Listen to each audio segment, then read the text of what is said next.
It's one of the most humiliating defeats in the glorious history of San Marino. This defeat is intolerable. They all have to resign. San Marino, আপনারা কিছুক্ষণ অপেক্ষা করতে পারেন, বাংলাদেশের শেষ মুহূর্তে গোল হজমের একটা বদ অভ্যাস আছে।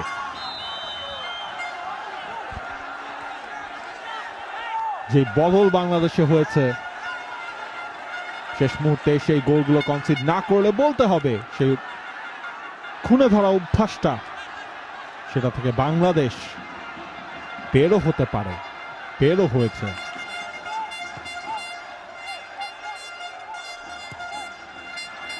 তবে সান মারিনো তারা সব অ্যাটেম্প দিয়ে চেষ্টা করে যাচ্ছে অন্তত নিজেদের ঘরের মাঠে এই হারটা এড়ানোর।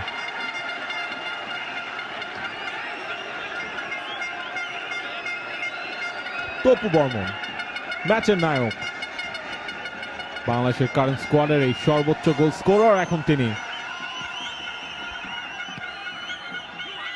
ঐতিহাসিক গোলে ঐতিহাসিক জয়ের কাছে বাংলাদেশ।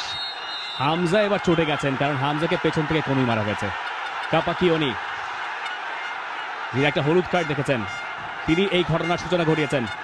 এটা একটা ফ্রেন্ডলি ম্যাচ, এবার সেই ফ্রেন্ডলি ম্যাচের ব্যাপারটা আর বোধহয় থাকছে না, হাতাহাতি শুরু হয়ে গেছে। গোলকিপার পর্যন্ত এগিয়ে এসছেন, মাঝ মাঠ পর্যন্ত দুপাশের গোলকিপারই। এক গোলকিপার একটু বেশি উত্তেজিত আর মিতুল এসে সবাইকে ঠান্ডা করছেন।